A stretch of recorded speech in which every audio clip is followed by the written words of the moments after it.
You are Locked On Braves POSTCAST, part of Locked On Sports Atlanta, your team every day.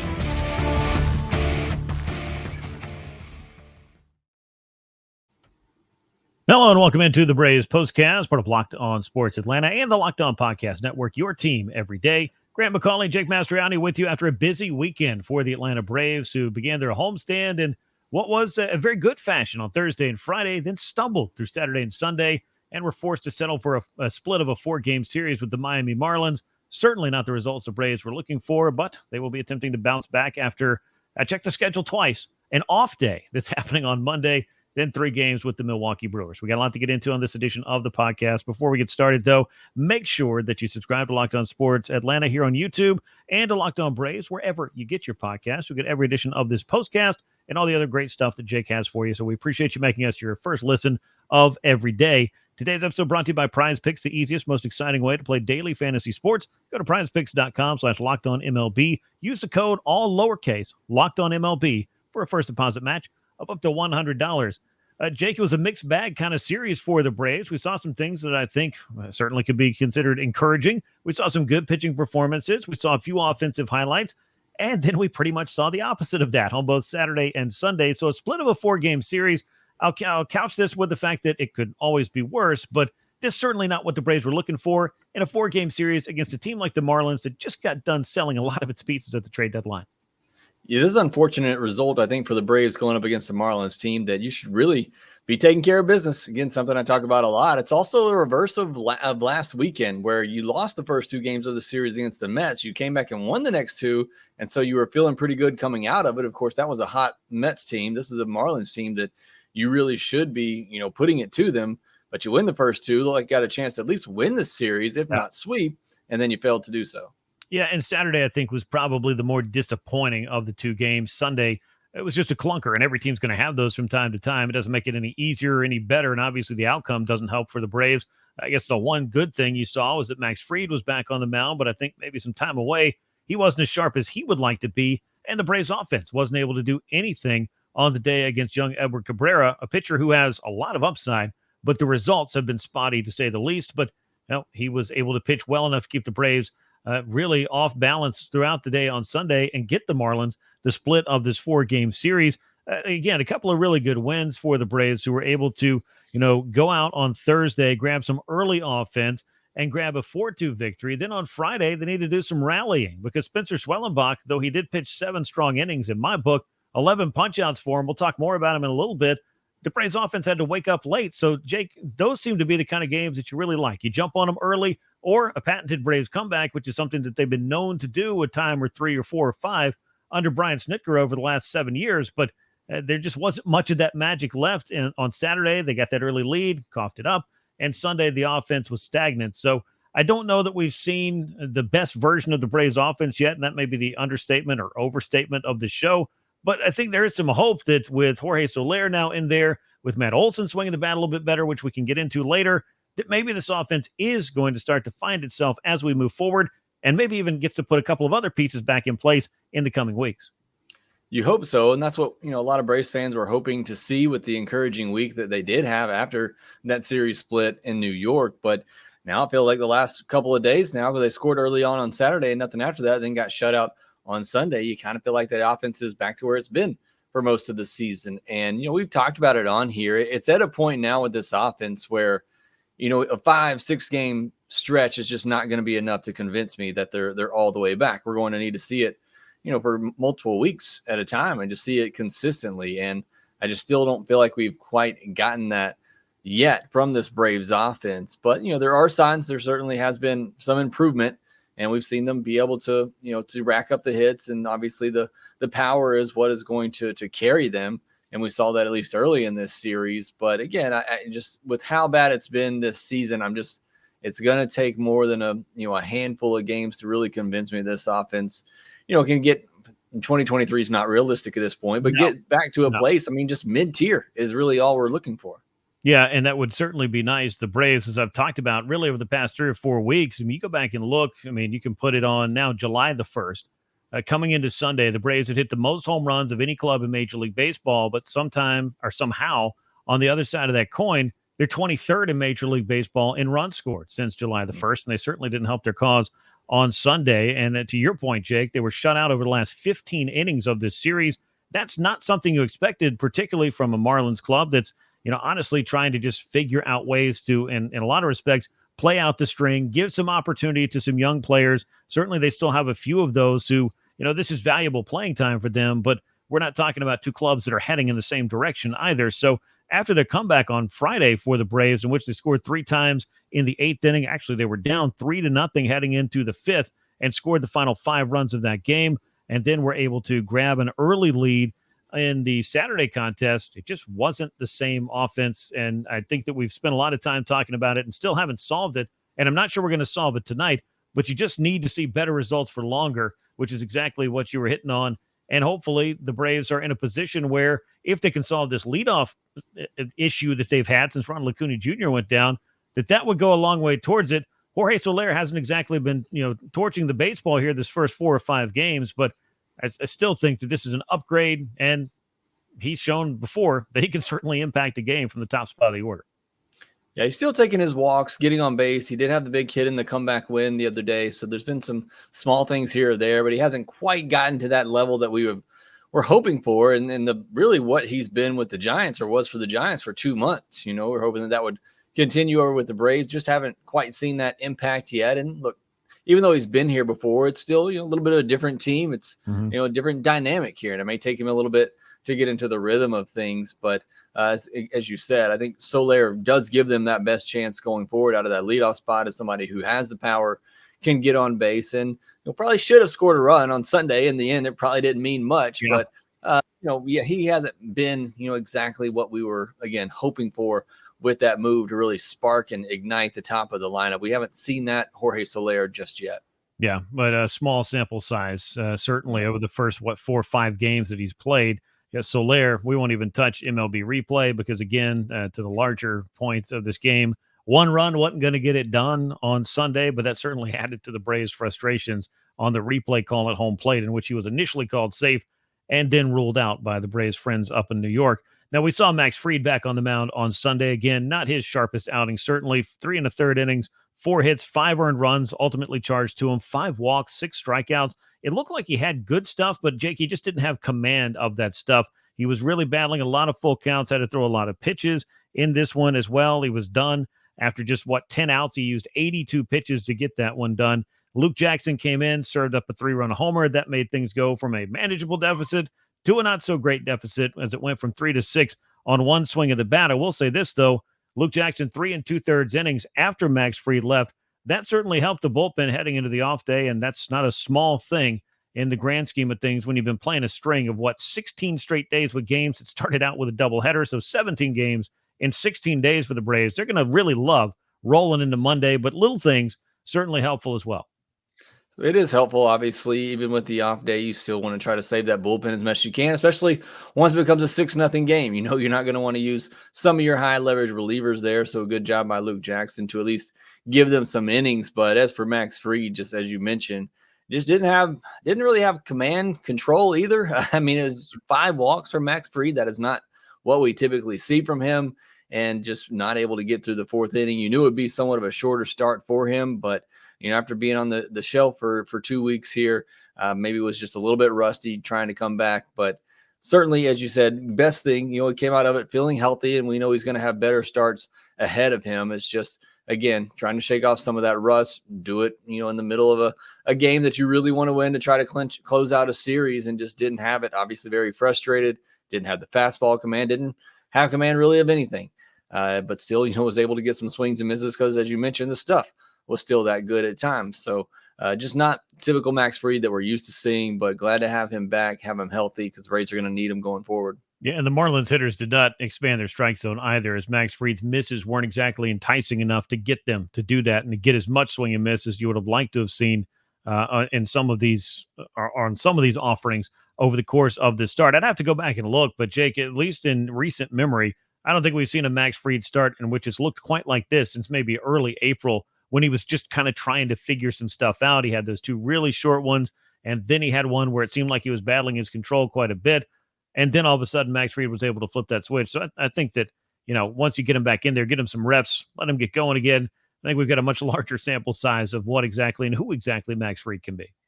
Yeah, no worries about Max Fried going forward. Just first start back after being out for a while and maybe just trying to overthink it a little bit too much and not really finding what was able to work. I did thought he threw some good sliders, some back foot sliders to righties to get a couple of strikeouts. The curveball was here and there. For me, it was mostly just that fastball. He just could not locate it to get ahead of hitters and was falling behind and then trying to come back with those off-speed pitches. Yeah, and sometimes you have to pitch a little bit backwards. Maybe if something's not working, you're trying a few different things, and maybe it was just kind of a struggle all around for Fried, but certainly better starts ahead for him. We got a lot more to go on this show as we wrap up the 4-game series against the Marlins. We'll also be looking ahead to the 3-game set coming against the Milwaukee Brewers and taking a look at the larger picture in the National League East, which changed quite a bit. The weekend didn't help the Braves out, but the Phillies have also not been playing like, well, the Phillies for most of the season. We'll get to all of that as the Braves postcast continues. Prize Picks is America's #1 daily fantasy sports app with over 5 million active members. Get in on the daily action with your friends and become part of the Prize Picks community today. You can now win up to 100 times your money on Prize Picks with as little as 4 correct picks. You can turn $10 into $1,000. Prize Picks is available in more than 30 states across the country, including California, Texas, and right here in Georgia. Download the Prize Picks app today. Use the code LOCKEDONMLB, all lowercase. You get a first deposit match of up to $100. That code is LOCKEDONMLB, all lowercase, on the Prize Picks app for a first deposit match of up to $100. Pick more, pick less. It's that easy with Prize Picks. Well, Jake, let's take a look inside some of the box scores of this game. I've got all 4 of them printed out, and I don't know if that was necessarily the best use of paper, but nonetheless, I have committed to it, so we're going to go with it. Sunday's game, obviously a 7-0 loss. We've discussed a lot about that. Some frustration, of course, Saturday when the Braves were able to get up early and not be able to hold on late. Pierce Johnson charged with the loss in that one as the Braves had initially a 3-1 lead. The Marlins fought to tie it up in the 5th inning and then went ahead for good in the 7th inning against Johnson. Not a great game, certainly, for the Braves all around. The offense also got a little bit quiet, but something we saw throughout the course of the weekend, and I know he was quiet on Sunday, but a couple of more hits for Matt Olson. We started to see, I think, some good trends from him in a number of different ways. A, the ball is flying out of the ballpark. You needed to see that from Matt Olson. B, you also needed to see the walks starting to come for Matt Olson. I went back and looked over the 12 games or the 11 games coming into Sunday, which again was an 0 for 3. He had picked up 5 homers, had 6 walks, had an OPS over 1,000. And, that's the kind of thing that shouldn't be surprising for Matt Olson, but it's been the kind of thing that he's really been fighting to get back to that level of production. Maybe he is finally starting to emerge from the fog and get a little bit more focused on what could be a very important final 7 or 8 weeks. Certainly hope that's the case for Matt Olson. We discussed it a ton. He really is, a big part of the middle of that lineup in terms of driving in runs. We just need to see more of that. You need to obviously see the guys in front of him getting on, which Riley and Marcel have done a great job of, but being able to have them up there for Matt Olson when he hits these home runs to make them be 2 or 3 run homers. So that's exactly what they need from him. Good to see him start to turn things around. You go back kind of a week or so ago, he was starting to get some hits. Power wasn't there. He's getting some batted ball luck, which he hasn't had all year. And he said, maybe that did him some confidence, at least just getting some of these hits. And then that's turned into some more power. Now you're seeing a little bit more confidence at the plate, him taking some pitches, getting some walks. So closer and closer to getting back to the Matt Olson that we all know he can be. Yeah, important to see that. And something else you wanted to see was the Braves getting some good starting pitching. That happened on Thursday and Friday. Charlie Morton was very sharp in the opener of this series, but why don't we just, as Vin Scully would say, pull up a chair, and we'll talk about Spencer Schwellenbach, because this is a kid that I know we've talked about him a lot. I know I've talked about him a lot on my show. I know you've talked about him quite a bit on Locked On Braves. Probably more than either one of us and most people listening out there ever thought we would. But every time he goes out there, Jake, I don't want to say the legend of Spencer Schwellenbach, but his resume gets a little bit better each and every time out. I know he made a couple of mistakes, couple of pitches he'd like to have back, but at the end of the day, 7 innings of 3 runs, no walks, and 11 strikeouts. That's a pretty good start in my book or anybody else's. What did you make of Spencer Schwellenbach and his performance against the Marlins on Friday? It's another one of those situations that I've talked about a lot on here with Schwellenbach is, gave up 3 runs early. And you thought, okay, maybe this isn't his day. He's going to get knocked out of here pretty early. But then to go on and pitch 7 innings, to strike out 10, to leave it right there, to give the offense chance to come back and win that game, which they ultimately did. I mean, that is just, again, we say it every time. And I know you mentioned what Brian Snickers mentioned is just that mound presence that you see from him. It's not, doesn't look like a rookie out there. Yeah. He got punched in the face early, gives up 2 runs in the first inning, gives another one in the third, but he just doesn't let it get to him. He just continues to make his pitches and keep his team in the game and give you links. So again, he seems to be pitching well beyond his professional years. I mean, 65 total professional innings coming into the season, all at the minor league level. And now here he is, becoming one of the better pitchers for the Braves right now. He looks really, really good. So I've obviously been very impressed with what he has done this year. The home runs may be something to watch. The last couple of outings when he has given up some runs, it has been the home run ball that has gotten him. So that may be something to keep an eye on if that's something that he struggles with going forward. But, outside of that, I don't know how you can't watch Spencer Schwellenbach and just come away completely impressed with what you're seeing from this kid. Yeah, and let me correct that line. It was 11 strikeouts the start before that, 10 more strikeouts against the Marlins. So if you're scoring at home, 21 strikeouts for Spencer Schwellenbach over his last 2 starts as he has back-to-back double-digit strikeout totals. Last 5 starts, Jake, 33 innings for him, 9 earned runs on 25 hits, 1 walk, and 38 strikeouts. I think you just kind of touched on the home run thing, and kind of a byproduct of being such a strike thrower is hitters know that you're going to be around the plate. And even sometimes when you make a good pitch, if it's in the zone, a hitter is going to make a good adjustment as well. I really think that that's about the only thing that Spencer Schwellenbach will need to be more mindful of, perhaps, is maybe finding a way to miss a little bit more. And that sounds like a weird thing to tell a kid when you're also beaming over the fact that he's walked 1 guy in his last 5 starts. But I think that he has just continued to improve and refine and to really just step up for the Braves in a lot of different ways, because I knew coming into the season, I felt very strongly that we were going to be talking about Spencer all year long. I just thought it was going to be Spencer Strider and not Spencer Schwellenbach. But in the absence of Spencer Strider, this has been one of the key reasons and key contributors to help this Braves rotation do some of the things it has done to be one of statistically the best in baseball.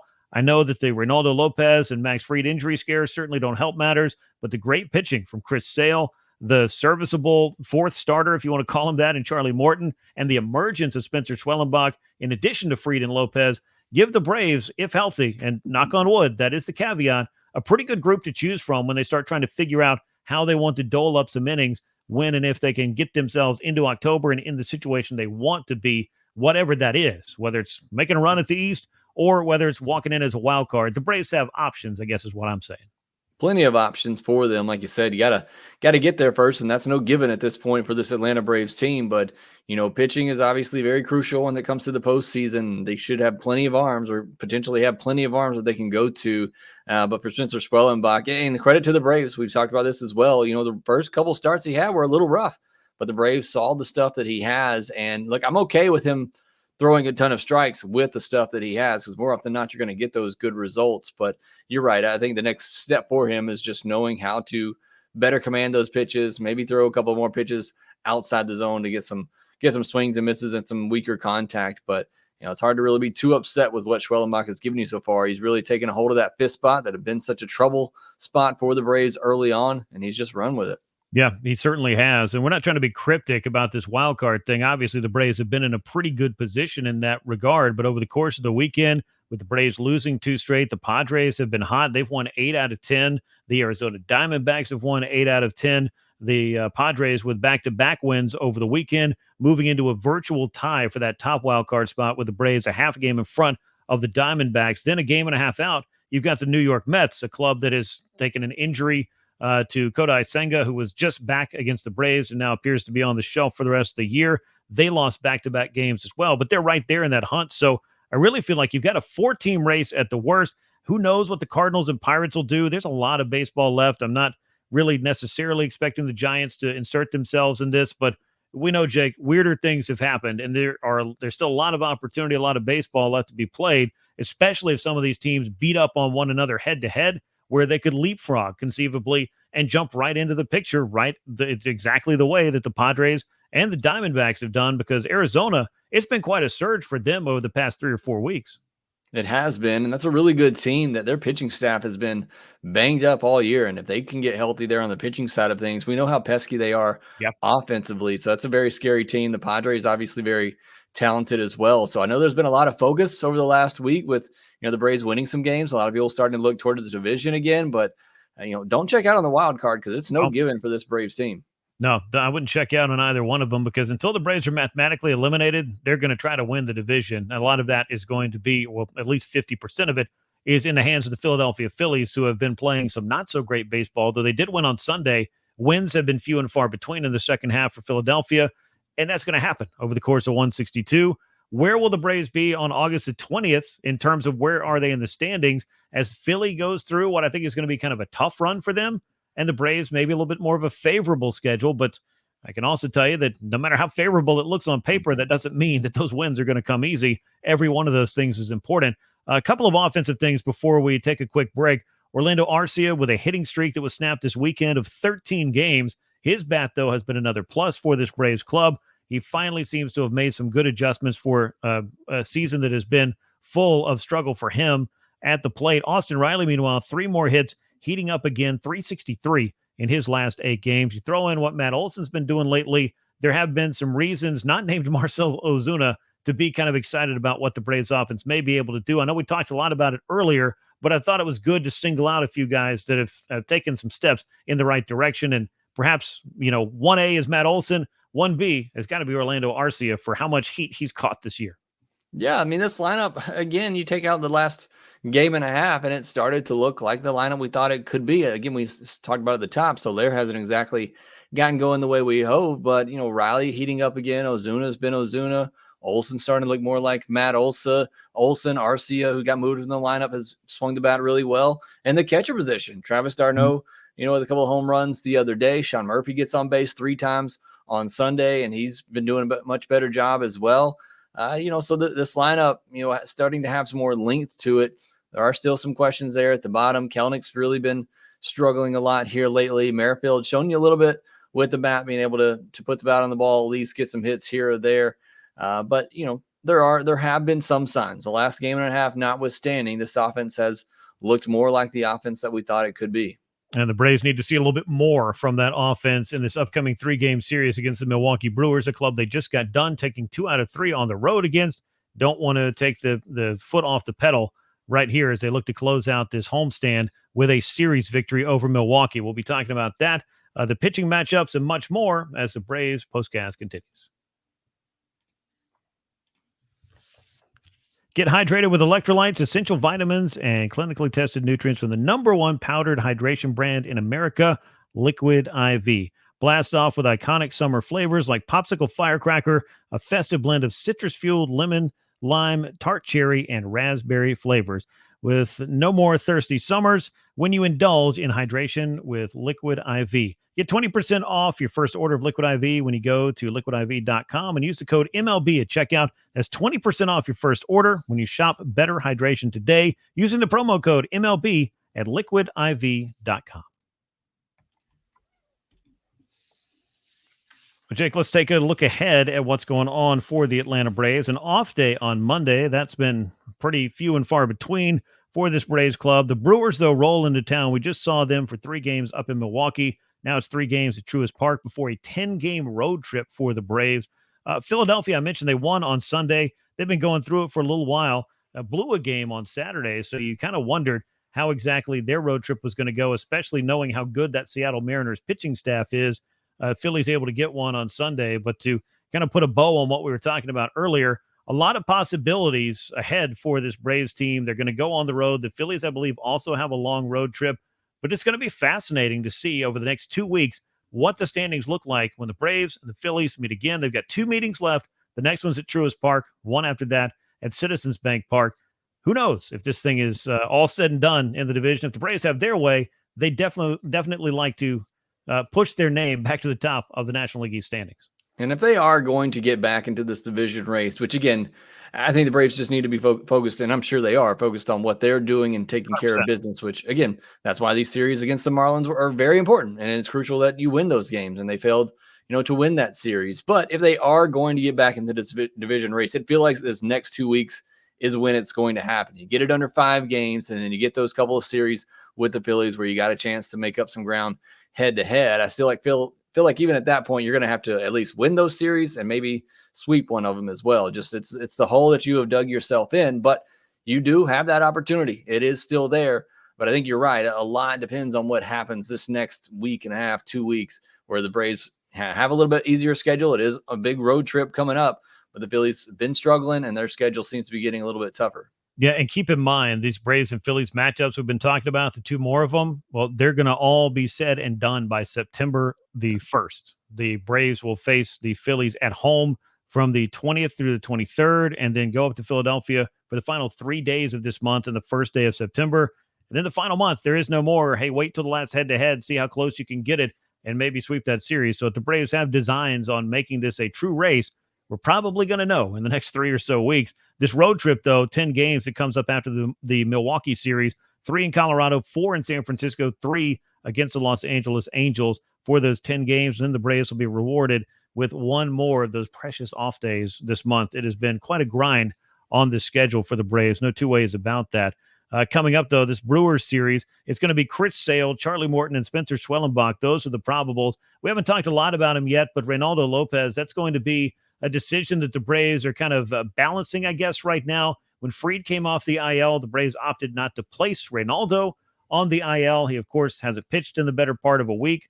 The clean MRI had the Braves hopeful that maybe he won't really need to miss much, if any time, as far as an injured list stint is concerned. But I still think it's a possibility, especially if they decide, hey, it may not even be all about injury or the injury scare as much as it is recharging the batteries of Lopez for some important innings that he still has yet to throw for this club, and they very much want him to do.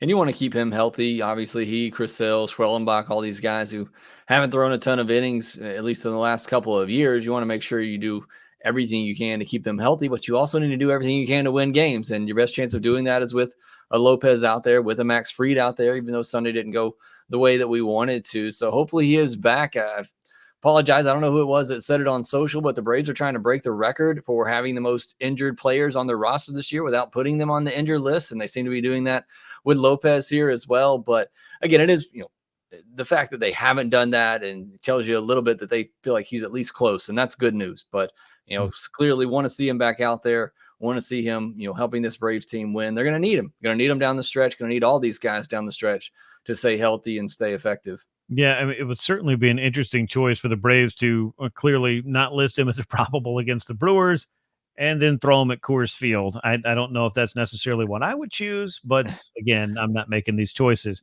Chris Sale, Charlie Morton, Spencer Schwellenbach, though, in this 3-game set, it starts with Sale, 13-3, 271 for the lefty, who's still, I think, one of the prohibitive favorites for Cy Young in the National League. He has been that good this year, and the Braves need him to continue to be that good. Probably could have picked up a win in his last start. Braves and the scoring weren't able to quite get that lined up the way that you wanted it to. But another good performance from Chris Sale, who buckled a little bit early, but then he was able to do the thing he's done all year, Jake, and that's lock down, continue to compete. And I think everybody expected that Chris Sale would come in and be a competitor for the Braves on the mound, and he's been just that. He has, and that first inning has been the one problem spot for him for most of the year. So hopefully he can do a better job of that this time around. And you never know what happens when you're, for a lot of these pitchers in the series, you're facing guys you just saw. I know Colin Ray, Freddie Peralta is supposed to pitch in this series for the Brewers. Braves just saw them. I feel like sometimes that gives the advantage to the hitters, but it's always kind of weird when you face these teams, so close together. You become a little bit more familiar with them. But as for Chris Sale, I don't care when he's seen this team last. He's very good. And he's very hard to hit every time he goes out there. So looking forward to getting him back on the mound. And as it seems like he's had to do a lot lately, try to end some losing streaks and try to get the Braves back going again. So hopefully he can do that on Tuesday. And that's one of, I think, the hallmarks of Chris Sale this year is he's been a bit of a stopper in that regard. When the Braves have needed to stop a slide, it's been Chris Sale on the mound a lot of times, and he has been out there giving the Braves an opportunity to win. He's gunning for his 14th of the year. Colin Ray will be on the mound for the Milwaukee Brewers. He's 9-3 with a 3.59. The Braves just saw him, and they will try to maybe use that knowledge to game plan and get on him a little bit more than they were able to last time out. That's going to bring us to the end, though, of this edition of the Braves Postcast. As always, we appreciate you riding along with us. Make sure you subscribe to Locked On Sports Atlanta on YouTube. Leave us those likes and comments. Share the show with a friend. We appreciate that, as always. And make sure you subscribe to Locked On Braves wherever you get your podcast. Braves forced to settle for a split of a 4-game series against the Marlins over the weekend. They're back in action on Tuesday against the Milwaukee Brewers with a 7:20 p.m. Eastern Time first pitch, and we'll be back with you this week as well. For Jake Mastroianni, I'm Grant McAuley. Until next time, so long, everyone.